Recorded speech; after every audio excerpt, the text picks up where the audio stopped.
안녕하십니까. 암호화폐 정보를 전달해드리는 닥터 비트맨입니다. 평일의 마지막 금요일도 슬슬 마무리되고 있습니다. 어떻게 오늘 하루 잘 보내셨나요? 오늘 아침에 일어나서 여느 때와 같이 암호화폐 시장의 가격을 보며 하루를 시작하는 투자자분들이 계시다면 아마 오늘은 조금 힘들지 않으셨을까 싶습니다. 비트코인의 가격이 큰 폭으로 다시 하락을 한 것인데 그동안 야금야금 시장이 회복을 하더니 한 방에 뚝 떨어지는 모습에 오늘 술로 쓰린 마음을 다잡는 투자자분들이 생기지 않을까 싶습니다. 참 답답한 시장의 상황 속에 오늘 왜 이렇게 하락을 했는지 뿐만 아니라 암호화폐 시장에 나온 주요 소식들은 무엇인지 같이 한번 보도록 하겠습니다. 구독과 좋아요, 알림 설정 부탁드립니다. 네, 오늘은 갑자기 시장이 하락을 하며 이게 무슨 일인가 싶은 투자자분들이 많으실 것으로 생각이 됩니다. 금요일이 마무리되는 시점 이미 정보를 접하신 분들도 계시겠지만 한국 시간으로 거의 00시경에 하나의 소식이 나오게 됩니다. 바로 바이든이 하나의 발언을 하게 된 것인데 다 끝난 줄로만 알았던 러시아의 우크라이나 침공 위협이 매우 높다라는 발언을 하게 됩니다. 아니 이게 무슨 일일까요? 이제 끝난 것 아니었나 싶었던 생각이 있었지만 바이든의 이 한마디에 시장이 급격하게 하락을 하게 되는데요. 여기 비트코인 차트를 보게 되면 당분간은 보지 않을 것만 같았던 그래프의 모습을 다시 한번 보게 되었습니다. 이 10년물 국채 금리도 한번 보도록 하겠습니다. 이 10년물 국채 금리를 보게 되면 하락을 하고 있는 것을 볼 수가 있습니다. 이 10년물 국채 금리가 하락을 하고 있다는 것은 투자자들이 위험 회피 성향이 강해졌다는 것으로 위험 자산의 자금을 채권으로 돌리고 있다는 것이죠. 채권의 수요가 높아지니 국채 금리가 낮아지는 전형적인 패턴이 나타난 것인데요. 마치 지난번 러시아와 우크라이나의 전쟁 발발의 모습을 오늘 똑같이 보여주고 있습니다. 또한 러시아 측에서 친러 반군 지역에 우크라이나 군이 4차례 포격을 했다는 이야기를 했었지만 우크라이나 측에서는 우리는 전혀 그러지 않았다라고 이야기를 하는 일까지 벌어지게 되었는데요. 이제 마무리되겠거니 싶었던 이 문제가 이렇게 다시 발발하는 모습에 암호화폐 시장뿐만이 아니라 미 증시 또한 하락을 하는 모습을 보여주게 되었습니다. 이러한 하락에 관한 소식과 더불어서 글로벌적으로 암호화폐 시장이 제도권 안으로 들어오려는 상황 속에 아직까지 확실히 암호화폐 시장에 대한 포지션을 잡지 못하는 국가가 있습니다. 바로 인도인데요. 인도의 경우는 작년이죠. 2021년 3월의 경우 암호화폐를 가지고만 있어도 처벌하겠다라는 발표를 하게 됩니다. 이때 당시만 해도 이러한 발언은 중국보다 더욱 심한 발언이었기 때문에 정말 인도에서는 이제는 암호화폐 시장이 끝이 나는구나라고 개인적으로도 생각이 들었었는데요. 하지만 이로부터 3개월이 지난 6월 당시 갑자기 인도의 중앙은행에서 하나의 소식이 나오게 되죠. 바로 산하은행들에게 암호화폐의 거래에 대한 거래를 터라, 이제 암호화폐에 대한 거래를 터라, 재개하라라는 이야기가 나오게 되는데 너무 뜬금없이 아무런 징조가 없이 나와서 시장 참여자들에게 신선한 충격을 주었지만 이 소식으로 비트코인의 반등이 이루어지게 됩니다. 이 소식 이후에 인도 내에서 암호화폐 시장이 급성장을 하게 되는데요. 암호화폐 관련 신규 일자리가 1만 개 이상 늘어나며 국가 경제에 실질적인 도움이 될 뿐만 아니라 인도 최초의 유니콘 기업이 탄생을 하며 인도의 암호화폐 보유자 수는 전 세계에서 압도적으로 가장 많은 1억 명을 돌파하는 등 새로운 암호화폐 시장의 신흥국이라는 칭호를 받게 됩니다. 하지만 이러한 기쁨도 잠시 갑자기 또 지난해 11월이죠. 인도의 젊은이들을 암호화폐가 망칠 수도 있다며 암호화폐 시장의 거래를 전면 금지하는 방안을 내놓게 되는데요. 하지만 이미 작년 초와는 달라진 기조를 통해 인도의 법조계 등에서는 전면 금지는 이미 너무 늦는다, 금지를 하면 안 된다라는 이야기들이 나오게 됩니다. 이후에 이번 달 초에는 암호화폐에 대해서 양도세를 30% 적용하겠다라는 발표를 하게 되는데 이로써 인도에서는 이제 금지보다는 규제로 선회를 하는구나 싶은 생각이 들었었죠. 이러한 소식이 나오고 10일 뒤에 인도의 재무장관에게서 또 하나의 소식이 나오게 되는데 이 암호화폐 과세와 합법화는 별개 문제라며 선을 긋는 듯한 발언을 또 한 번 하게 됩니다. 참 1년도 안 되는 시간 동안 이랬다가 저랬다가 동네 돗대기 시장도 이렇게는 안 할 것 같은데 본인들이 한 말을 너무나 가볍게 바꾸는 모습을 보여주었죠. 이에 오늘 인도의 재무장관에게서 새로운 소식이 나왔습니다. 이제 곧 확정이 될 예정이라고 하는데요. 과연 어떠한 것이 확정이 될 것이라는 것일지 같이 한번 보도록 하겠습니다. 인도 재무장관 곧 암호화폐에 대한 스탠스 확정될 것이다 헤드라인이 장식이 되어 있습니다. 한 외신에 따르면 인도 니르말라 시타라만 재무장관이 곧 암호화폐에 대한 스탠스를 확정할 것이라고 말했다고 합니다. 앞서 시타라만 재무장관은 암호화폐 금지 여부는 추후에 결정할 것이며 암호화폐에 대한 과세가 암호화폐를 합법화한다는 의미는 아니다라고 말한 바 있었죠. 현재 글로벌적인 모습들과 인도에서 나오는 소식들을 종합해 보았을 때 암호화폐 자체를 금지시킬 확률은 상당히 낮을 것이라 보고 있습니다. 이미 몇 달 전 제도적으로 받아들이려고 하였을 때 국가 경제적인 이익을 이미 보았으며 인도의 모디 총리의 경우 또한 다른 국가들에게 암호화폐 시장에 대한 글로벌적인 규제를 위한 요청과 필요하다면 본인들의 힘을 도와줄 것을 약속했기 때문인데요. 현재 암호화폐 시장은 막는다고 막아질 수 있는 것이 아니죠. 억지로 막는다면 그 막는 국가만 도태될 뿐입니다. 이러한 소식과 더불어서 이제 작년이죠. 2021년 10월 당시 암호화폐 시장에 하나의 이벤트가 발생을 하게 됩니다. 바로 비트코인 ETF가 승인이 된 것인데 물론 현물이 아닌 선물이긴 하지만 이것이 의미하는 바를 무시할 수는 없겠죠. 이제 남은 것은 단 하나, 바로 현물 ETF의 승인입니다. 하지만 얼마 전 글로벌엑스의 현물 ETF의 승인을 연기할 뿐만 아니라 글로벌 1위의 비트코인 펀드를 운용하는 기업이죠. 그레이스케일의 현물 ETF 또한 연기를 하는 등 아직은 시기상조라는 뉘앙스를 풍기고 있는데 이에 오늘 새로운 소식이 나왔습니다. 현재 미 SEC의 경우는 선물 ETF는 승인을 하면서 현물 ETF는 승인을 하지 않는 것이 참 이상하다라는 생각은 아마 여러분들도 자연스럽게 하지 않으셨을까 싶습니다. 이는 그 누가 보더라도 현물보다는 선물이 더 위험한 것을 알기 때문인데요. 비단 이러한 생각은 우리만 한 것이 아니었습니다. 미국의 하원 의원들의 경우도 우리와 똑같이 생각을 하며 만약 SEC 너네들이 현물과 선물 ETF의 차이를 미국 투자자들에게 설명하지 못한다면 현물 ETF를 승인해야 한다라는 서한을 보내게 되는데 여기에 적극적으로 나섰던 인물이 미국의 공화당 의원 톰 에머 의원입니다.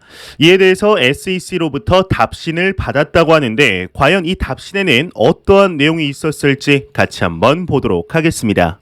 미 SEC 위원장 하원 의원의 답신을 하였다. 하지만 비트코인 현물 ETF 승인은 아직 멀었다 헤드라인이 장식이 되어 있습니다. 미국의 하원 의원 톰 에머의 경우는 자신의 트위터를 통해 비트코인 현물 기반 ETF 승인 신청 반려 관련 미국의 증권거래위원회 게리 갠슬러 위원장의 서한을 공개했다고 합니다. 게리 갠슬러는 서한을 통해 해당 투자 상품 승인까지 아직 갈 길이 멀었다라는 의견을 분명히 하며 시장 내 사기 및 조작을 이제 예방해야 한다고 강조했다고 하는데요. 지난해 11월 톰 에머 등 다수의 하원 의원은 게리 갠슬러 위원장의 현물 기반 비트코인 ETF 승인을 촉구하는 서한을 발송, 상품 출시를 반려하는 명확한 이유를 밝혀달라고 요청한 바 있었죠. 현재 시간이 흐름에 따라 투자자들의 현물 ETF에 대한 기대감이 조금씩 낮아지는 것을 확인할 수가 있습니다.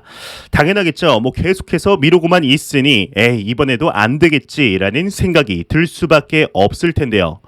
하지만 개인적으로는 SEC가 현물 비트코인 ETF를 승인시키는 데 있어서 이 기한이 얼마 남지 않았다고 생각을 하고 있습니다.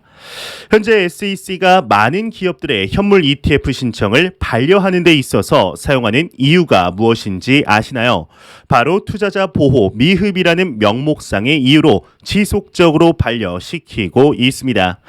하지만 최근 미국 정부가 암호화폐 시장을 바라보는 기조를 보게 되면 바이든 행정부의 경우는 이제 빠르면 이번 달 암호화폐 시장에 대한 행정 명령을 발표하려는 준비를 하고 있으며 미국의 정부 기구들의 경우 또한 암호화폐 시장에 대한 명확성을 정하려고 준비 중에 있죠.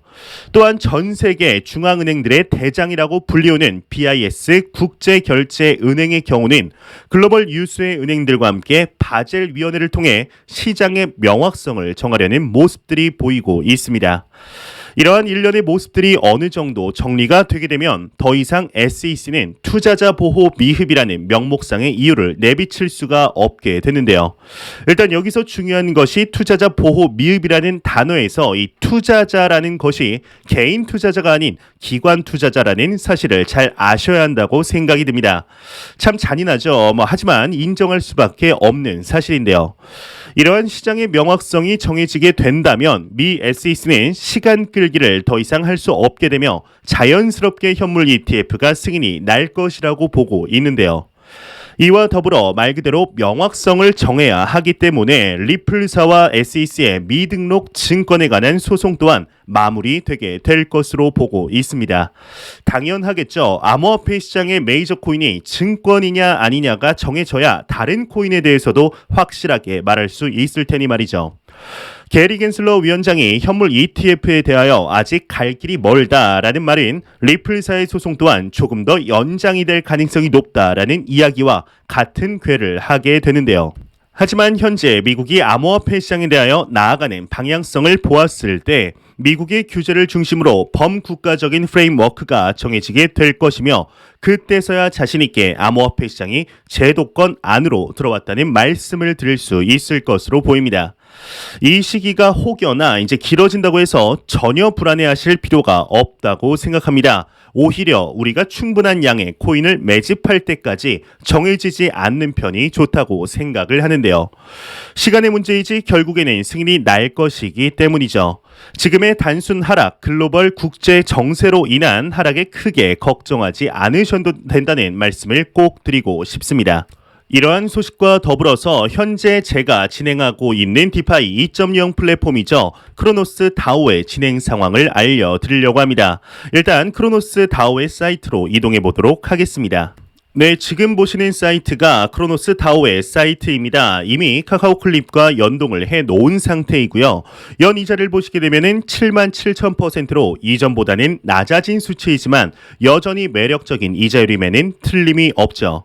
이 밑에 유얼 스테이크드 밸런스라는 것을 보게 되면 총 0.288개인 것을 확인할 수가 있습니다.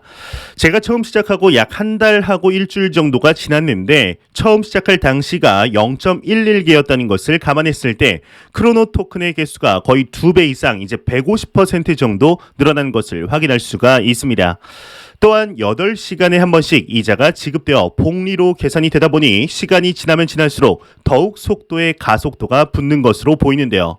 그러면 옆에 아월 글래스를 한번 클릭해 보도록 하겠습니다. 네, 오늘의 시장의 하락으로 인해 크로노 토큰의 가격 또한 좀 하락을 하였는데요.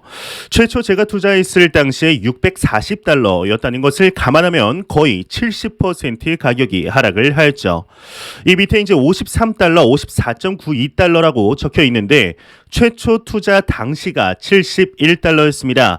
크로노 토큰의 가격이 하락을 했더라도 이자율이 워낙 세기 때문에 오히려 비트코인에 넣어두었을 때보다는 해칭이 된 것을 확인할 수가 있는 것으로 보이는데요. 이 왼쪽에 크런치 패드라는 것을 한번 눌러보도록 하겠습니다.